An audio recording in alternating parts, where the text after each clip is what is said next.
Hi there, guys. So this next video, I want to just go ahead and get this next video out while I'm on a roll with videos this morning. Um, this next video, I wanted to talk about mammying. Mammying. I want to talk about mammying. But I want to talk about mammying in a different kind of way. I'm not going to talk about mammying in the sense of um, this whole black male worshiping thing that once again, whenever I use that or talk about that, I want to give Cynthia G her props because that's totally her thing. Um, but I don't want to come from with talking about mammy. I want to talk about the long history of mammying with in reference to like your job, in reference to like doing things and getting positions and stuff like that for being a mammy. I don't know what you call a male mammy, but you got male mammies and you got female mammies, especially on jobs. Um, there are so many instances of black people throwing other black people under the bus for the man or for anybody that is not black, other non-black people. They will, oh yes, a boss up to them. They will, just be hopping around like a little money, like a little monkey, like a little service animal or whatever for them, because they are in a higher position than they are in, and they will absolutely throw another black person under the bus. You know, once again, on my job that I just left. There was an older black woman. I believe this woman may be in her 60s. And she, let me see, because I want to preserve privacy, so I don't want to tell too much. But she is not an employee. I'm going to call her a volunteer. Okay. And she works with, you might as well say, the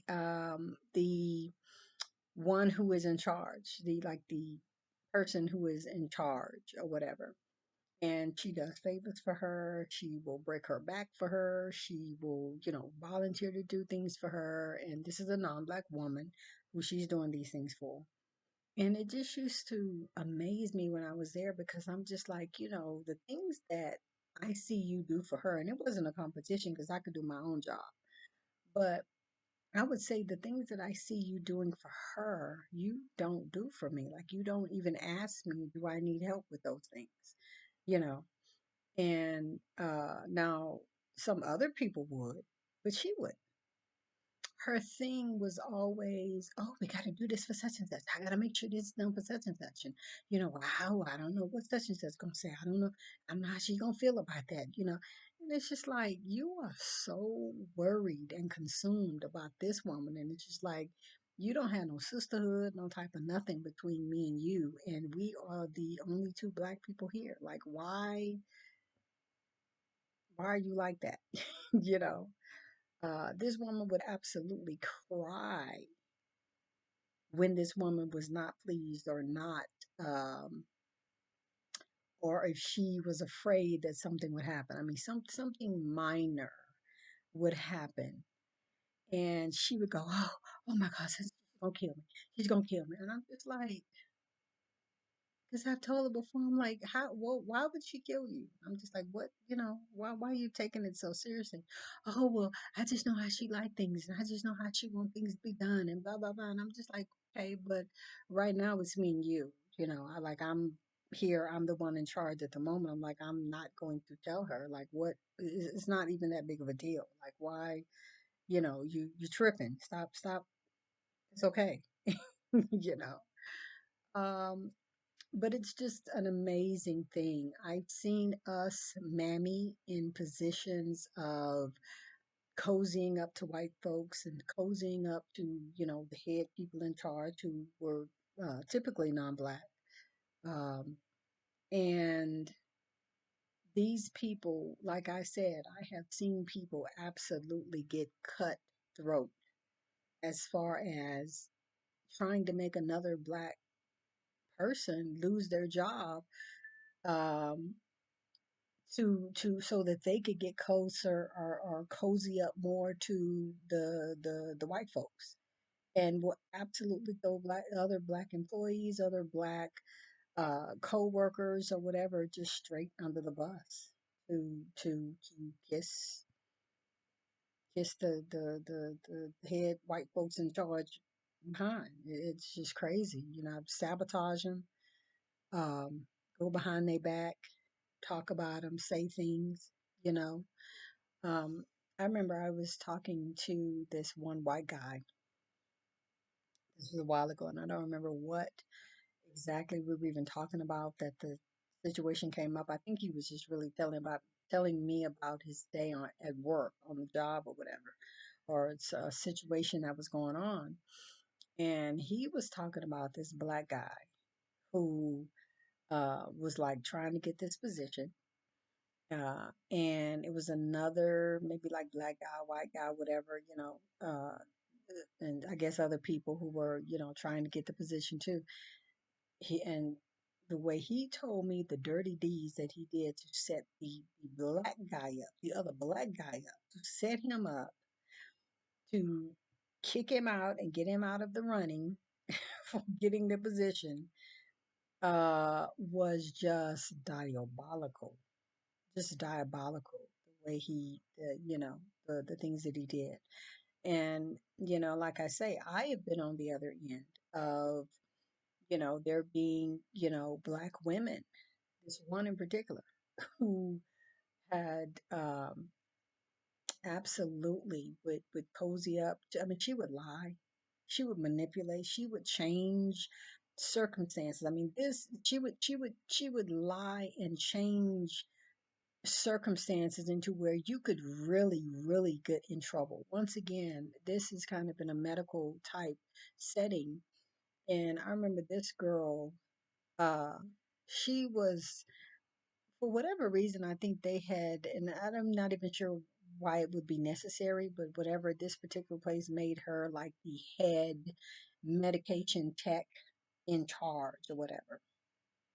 And so this girl, when she didn't like you, when she didn't want you there, when she didn't want you around, or when she was just trying to cozy up to the other white folks and be their friends and kiss their ass and everything, like she did often.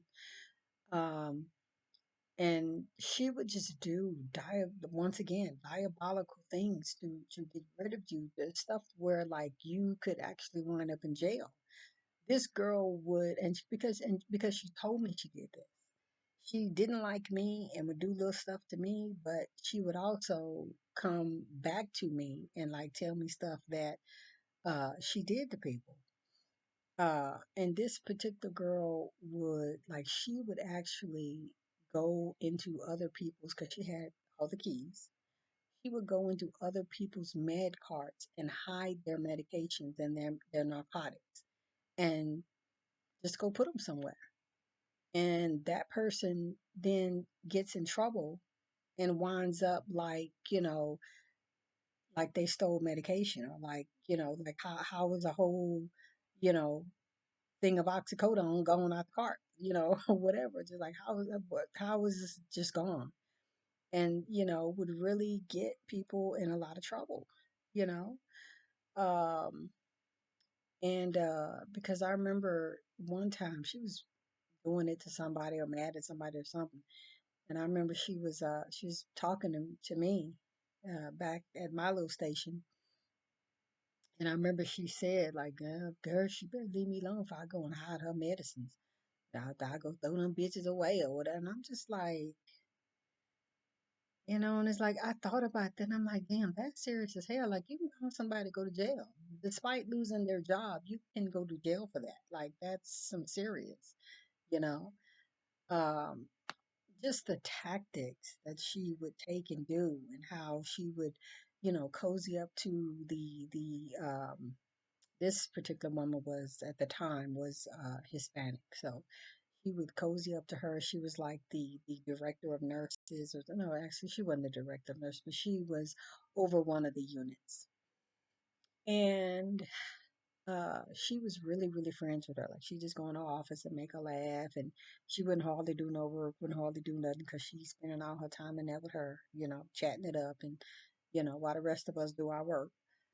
Um, and she would be in there telling people's business. She'd be in there telling people, oh well, if I was you, I would take her off of that shift. I let her just work such and such days, and I would do this right here. And because so and so told me that she wasn't really sick anyway. She just be calling off and I mean just gossiping and cause people to lose their hours, cause people to lose like their good shift or whatever. I mean, just some dirty, underhanded stuff. And this is something that, as we know, have been going on since the plantation. You have, um, what I forget what they call them, like the person who would be over the slaves or whatever, which was usually like the religious leader, especially back on the plantation. But you would have those people who would do whatever certain stuff to the other slaves so that they can get brownie points from the master. Um, or I think there was even at one time when they would do the beating. They would beat the slave instead of the master. I'm like they did all of the dirty work, you know, um, just so they can get a little bit more whatever, extra piece of chicken or whatever, And it's just crazy that that same spirit is here today. We still deal with that on our jobs every day. I mean, it's crazy. Like there's no camaraderie with some of us. You know what I'm saying? Uh, Brings to mind that saying that all skin folks ain't kin folks because they absolutely are not. Like they will cut your throat and throw you under the bus quicker than some other races of people would. I mean, our people, man, I mean, we have a long history of that. We have a long history of mammying and tattling. And, um, matter of fact, that's one of the reasons. And I'm just gonna say this because it ain't like, ain't like nothing could happen to me. But anyway, that's one of the ending things where I left that job because the one that was sneaking around and watching everything and reporting back to the manager, I guess I'll say, um, apparently told her, and I don't even know why the discussion came up or why it was even asked because it had never been. I've been there over a year, like you know, but reported to her that I came in a little late, which I did, but I had also told the night person or whatever that I was going to be late, whatever, just a few minutes. And so she calls me, talking about, I need to start calling her whenever I'm gonna be late and the whole thing. You guys forgive me. Uh, an alarm I need to delete. And so, I mean, that just really that right there was actually the last straw. I was just like, okay, oh, so now you watching me in the sense of you having people watch me, watch my time, like for what? Like when I'm here, which is usually on time most of the time, way more times than I'm ever late. Like I say, within a whole year. And I do an excellent job. You don't have to worry about me. Everything's going to be taken care of. I got this. I'm whatever. Like, so why are you watching my time now? Why are you like, why? Which I knew why she was tripping. I knew why she was tripping. She was tripping because I cut back on some of my days because I'm tired. The medical field will burn you out. The medical field will burn you out. The medical field is the only field, maybe restaurants and all that, but I can't even say restaurants because a lot of restaurants closed during COVID. The medical field was one of the number one fields that never took a break during COVID. Like nothing was closed. Like you still had to get up and go to work. You were an essential worker. I don't know what we are now, but back then we was essential. And like it was like more work. It was more work. So I mean, the medical field will burn you out. And I am no spring chicken. And like I said, I've been doing this for a long time. And my days of working hard and breaking my back and hurting stuff, I don't want to do it anymore. I don't want to do it anymore. And so yeah, I cut my days down. I really did. And I think she felt some way about it. And she wanna, try to start giving me a hard time. But it's cool with me. It's fine with me because from the day that I left, I had an interview, which would be like the very next day that I would have been going to work, or the day after that I would have been going to work. I already got an interview with making more money in a better position that I'm not going to even be working as hard and my hours are shorter.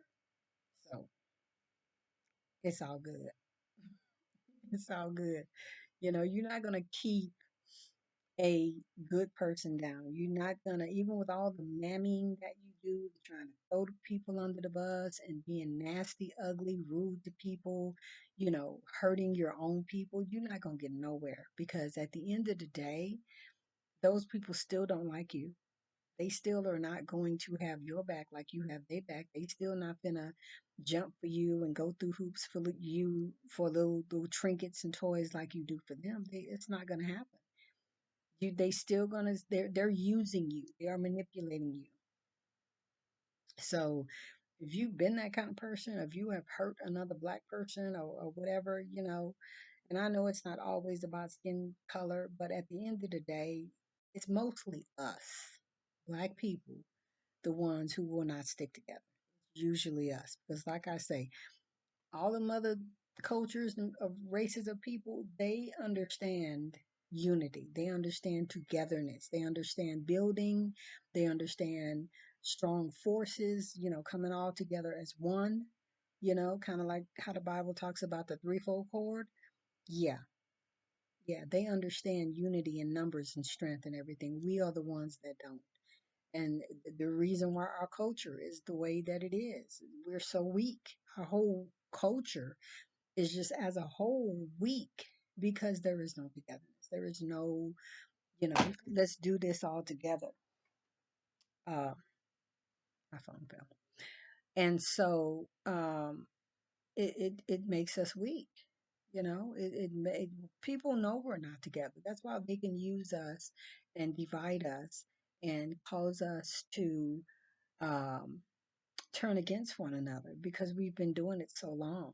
Like there needs to be a point to where we need to get some kind of togetherness, if nothing else, at least the women, black women. Right now we are in a time where we're seeing a whole lot of stuff. We're waking up, we're understanding this whole mammying thing and everything. But like I say, it could be male mammies too. There's a lot of male mammies out there on their jobs and just in general, just to sabotage somebody else that look like you. um and it's sad. And if anybody needs to come together in unity, it needs to be us black women. We really do, because we are going to be the ones, as I've said in other videos, that are going to be the ones, I think, on the front line, helping to destroy a lot of things that just don't need to be no more. Um, Old ways, wrong ways, ways that demean and hurt women and children. And I think it's going to be the black woman that is going to stand up and be able to lead the charge to a whole different and new direction of, where the black community is going. And at least, if nothing else, that is my prayer.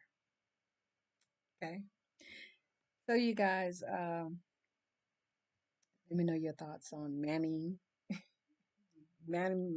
in general, on the job, in the community, to get brownie points and trinkets from other folks, throwing other black people up under the bus, not letting us get a chance and get ahead and, things like that.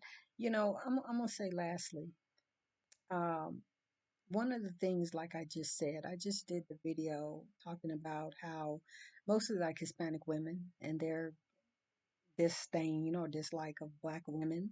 but just them as a people, um, they are very together in their culture. And they will, one of the issues that I was just talking about is how they'll hire their own people. Like, I don't know if they're hiring all their 15 cousins or, whatever it is that they're hiring, they are together. Like, you go into an establishment, usually with Hispanics, Mexicans, whatever, it's going to be all of them, like, for the most part. And, like, you really ain't going to get no job. Um, and if you can pretty much tell when one or two or three of them or whatever come in there and get a job, yeah, everybody else just for whatever reason. Now, not seriously. I want you to tell me if you see that. Like, everybody else is gonna go or get fired or just not be there or just whatever, and it's just gonna be more and more of them.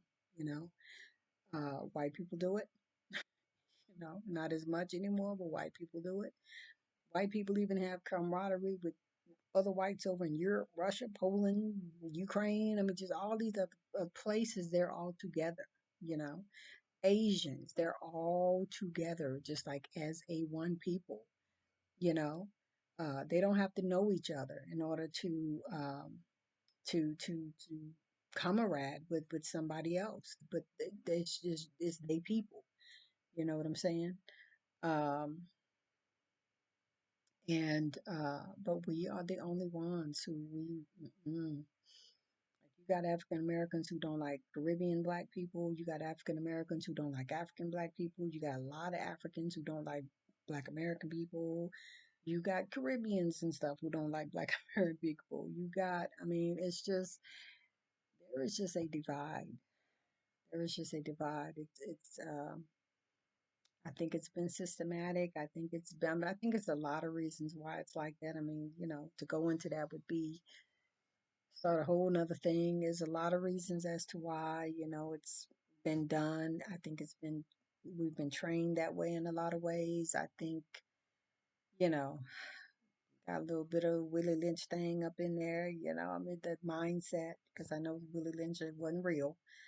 Um, some of y'all don't know that. Now, I was just talking to one of my friends who we were talking about Willie Lynch, and she was talking about that stuff like it's real. And I'm like, you know that not real. Like, the guy said he made that up, right? Like, you can find that on YouTube. So, anyway, you guys, thank you for listening. Thank you for watching. Thank you for subscribing so much. I'm getting more and more subscribers. Thank you all. Thank you all so much. I'm still in the process of trying to do some new things on my channel and get an introduction and all that kind of stuff going, but I'm having a hard time because I'm not really sure what the problem is, but I'm trying. Guys, thank you for listening. Thank you for watching. Until the next video, see you next time.